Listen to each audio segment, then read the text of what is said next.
What is going on, YouTube? This is Acid Root. So I'm going to review the debut album by Tupac Shakur.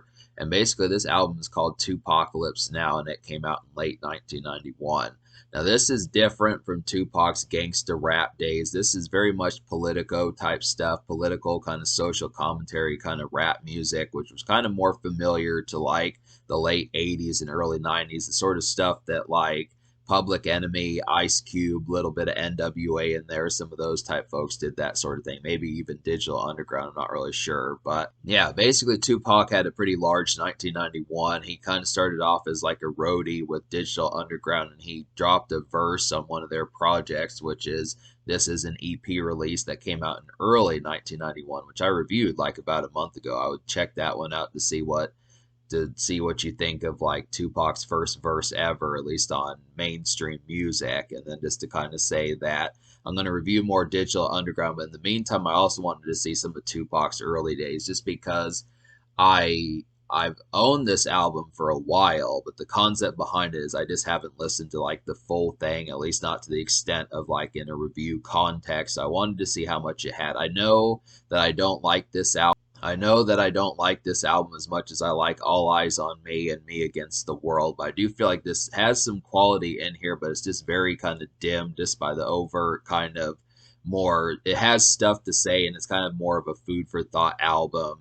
It has stuff to say, and it's more of a food for thought album. But the thing about Tupac that makes him so ravenous is just the fact that his personality is so rambunctious, and his energy has always been infectious to the point where it just compels people. He has songs on here like I Don't Give a Fuck and Trapped and If My Homie Calls that just kind of have like particular vibes of just wanting to vibe and smoke a stogie with him and some of that type of stuff as far as that kind of goes. Just the concept of having some of these city tunes is very similar to like I feel like Trapped and I Don't Give a Fuck are very similar to like the kind of Traverse Through the City type vibes of How I Could Just Kill a Man by Cypress Hill. Some of those type moments. I feel like I like the kind of theme of this where it's not so much club records as much as just kind of traverse through the city records, very similar to the stuff that NWA, Eazy-E, Dr. Dre were doing in their late 80s, early 90s days. So this is an album that came out before The Chronic, so it's not quite G-Funk. It is California, and I do feel like it does have a particular city feel about it, but it's not necessarily like the G-Funk vibe that later albums like Thug Life Volume 1, Me Against the World, and All Eyes on Me especially would have. So this is just kind of more social kind of commentary where Tupac kind of has some stuff to say and is not just like a complete party animal yet and just thug mentality wholesome. Like he kind of is trying to better black people and kind of put up things as far as trying to stick up for like the police brutalities and stuff like that that kind of happen. So it just kind of has an interesting context where this is an album that I would have to say if you want to learn about something, particularly about how things were 35 years ago or so, I just would have to say this is a strong album. Just like I feel like Ice Cube's America's Most Wanted, NWA's Straight Outta Compton, Public Enemies, It Takes a Nation of Millions. This is definitely one, especially from like West Coast rap. This is a golden age of hip hop album, and it has a lot of good qualities. Now, this is not going to get a rave score, and it is kind of a relatively mediocre album, but I still feel like the emphasis and the emotions behind it are strong, and the personality and affability of it's strong too. It's just the fact that there's just so many duds on here. That just kind of happens to be a thing. The first single was Trapped, and this single came out in late 1991, a few months before the album came out. But this one's just kind of a nice through the city bop with food for thought kind of on its mind.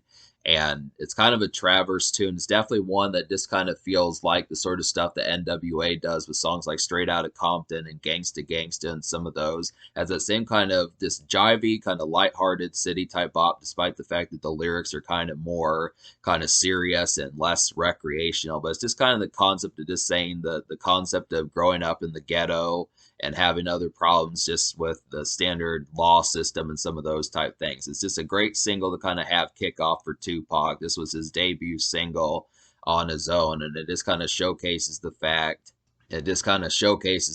of what he would later do. I mean, really, he didn't start off with a dance record. He didn't start off with like a jivey ladies number or something like that. It just is kind of the political commentary of him being a rebel and someone who was kind of like a maverick in like the sense of trying to better like the community and that type of stuff. And that's what Tupac was normally about. And it's just a good song to kind of do that, just with a little bit of attitude, just like a more minor version of the NWA type stuff that kind of happens. But it is a pretty traversive kind of tune that has its emphasis, and it's just got a great production on there. It's very mellow and kind of relaxed, but I still feel like it's a pretty good city tune. So that's a nice one.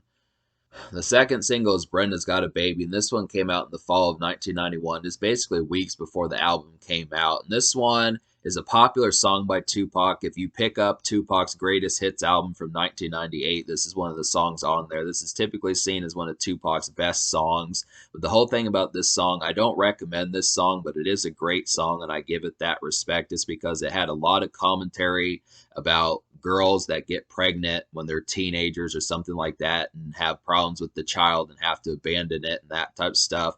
Ludacris did a song like this in more recent times called like Runaway Love with Mary J. Blige off of Release Therapy, and that was kind of that took a lot of inspiration from this song here, Brenda's Got a Baby. I mean, it has a pretty solid beat and it's an effective song, but this is not really the type of vibe that I'm looking for at this particular moment. So I just look after it. It is a good song, but it doesn't really have a lot of jivey kind of moments. It's not really a party song, and it's just not really kind of an up-tempo kind of bop or anything like that. So it's just kind of, if you're in a different kind of mode and mood, I'm not going to up the score for this song on this album because of it, but it is, I will give it credit to say that it's not a bad song by Tupac.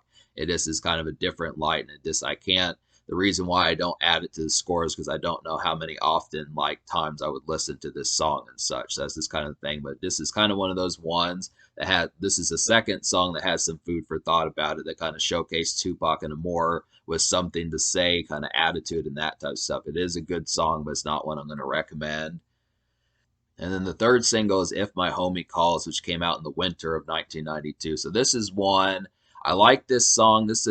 I like this song. This is a pretty mellow and casual kind of city tune about your buddies and pals and that type of stuff. This has a real kind of relaxed kind of piano beat on here. It's almost kind of somber. It just kind of has like that mellow energy, but it almost kind of feels like it's kind of in like a sullen sense, just because Tupac realizes that some of his buddies turned to drugs when he was making millions with rap music and that type of stuff. But he said even despite that, he'd still have their back and that type of stuff. So I just like the concept of getting some of these. They're not just wholesomely just about money and some of that type of stuff. It's just a refreshing topic just because there's a lot of political commentary on here. So just to kind of say, if you've got buddies and you are separating and going your separate ways and that type of stuff, it's just a good tune for that sort of context.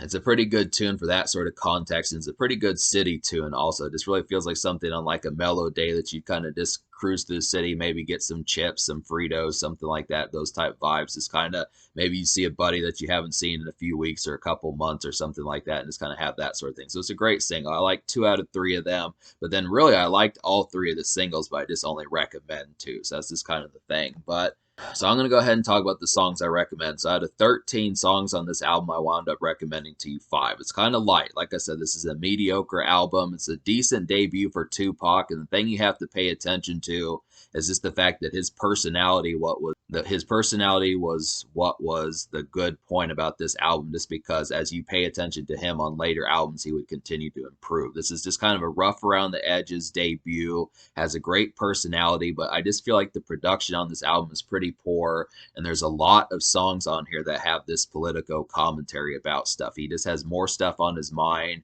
and he's not really so much of like a Weekend cat on this particular project. I mean, I think apart from songs like I Don't Give a Fuck, Trapped, and Rebel of the Underground and some of those type records, it's just very light. I mean, out of 13 songs, you'll find that only about 3 or 4 of them are really meant for jivey kind of moments. So this is not really so much smoking stogies and smoking swishers and cruising around, getting women to twerk and dance and some of that type stuff. It just has a different lighting point where this is kind of more of like a shapely kind of just like makeshift kind of album in a rap sense, which is kind of, it's not disappointing wholesomely, but it is kind of underwhelming just because, I mean, it's not bad just because Tupac managed to drop later albums and improve, but you just look after it, this album just simply doesn't have a ton of hits on there. So I'll go ahead and recommend the 5 songs I recommend. So those 5 songs would be Trapped, I Don't Give a Fuck, Rebel of the Underground, If My Homie Calls, and The Lunatic. So I see The Lunatic as like a relaxed late evening kind of traverse song where it kind of feels like your priorities are already set and taken care of for the day or evening, but you're just kind of on cruise control where you're still out and about. You've got your responsibilities done, but you have a little bit of extra free time to kind of traverse and have some fun and that type of stuff. Go to a pub, get see some women dance, that sort of situation, some of those type things. This would kind of happen to be. It's just kind of, I like these kind of tunes because NWA didn't really do this. I mean, a lot of these just kind of feel more amidst like the day where you have stuff to do, but it doesn't really have some of the stuff where you're still out and about, but your errands are kind of taken care of. I do like the concept of that.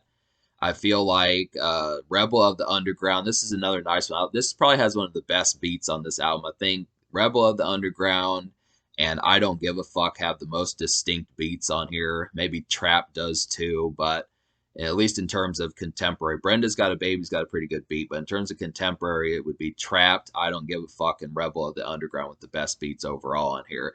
It just kind of has like a very taunting. Rebel of the Underground has like a really low key. It's a taunting, it's kind of a taunt of a song.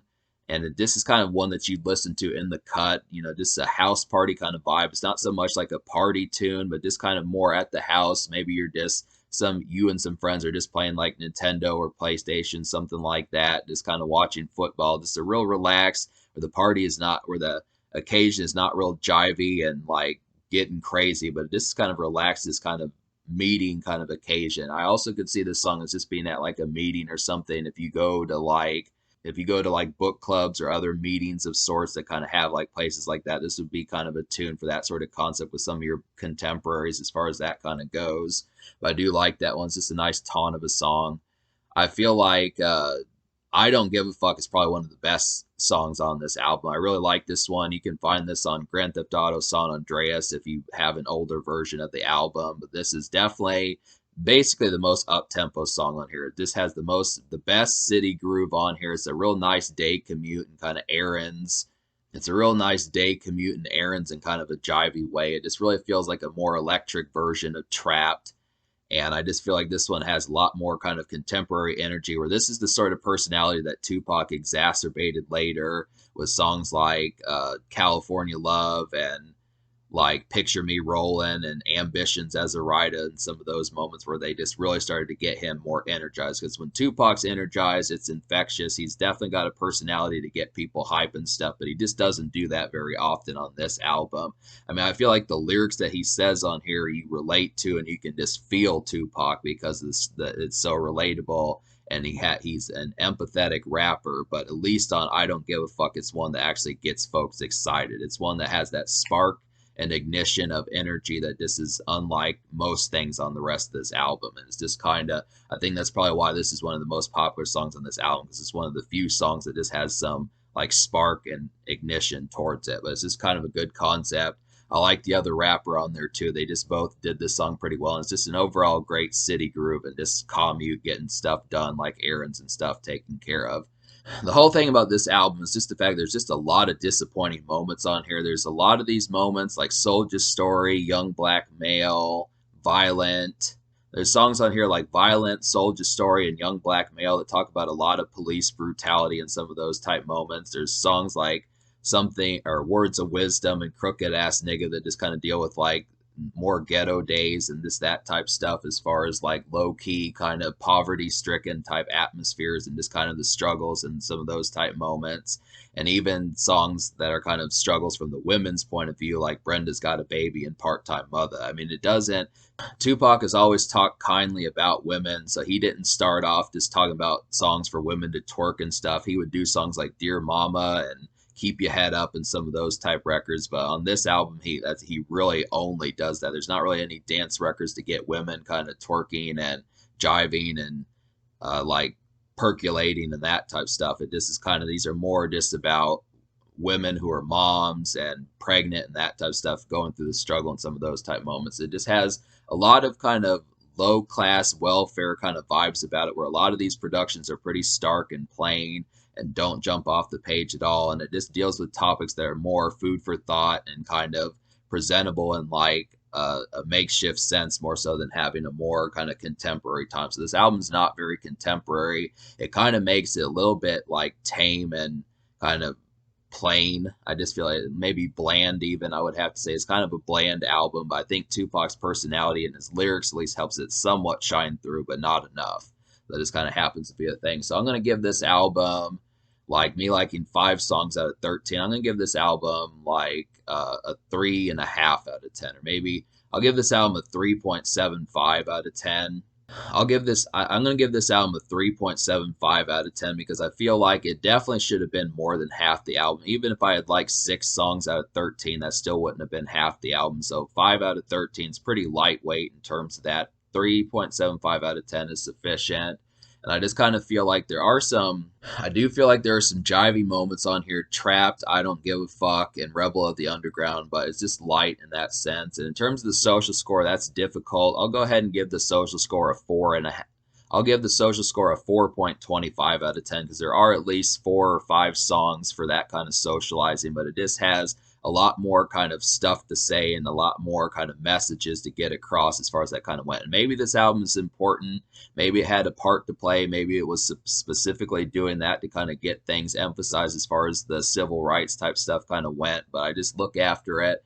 Like the juggling of that was good, but looking back, it's just not quite as one that I think folks would go back to after now that the dust is settled. I think that's this kind of thing. It was important for its time, but it just doesn't have enough jive to really keep it in the social lighting point, 30 something years later. So that's this kind of thing. But it gets a 4.25 social. In terms of the future, that's difficult because Tupac is deceased, but I am going to start reviewing some more of these Tupac records. But I wouldn't overlook this record. I would have to say it's not like a terrible, horrid, and piece of crap album, but I would have to say it's not a full blown classic and Hall of Fame album either. And if it is Hall of Fame, it's only for like the impact and the revolutionary aspect more so than the full song to song quality. But it's good enough. And, Tupac's Tupac, so that's another thing. Yeah, I mean, Tupac's Tupac, so some of this is going to be good because of that.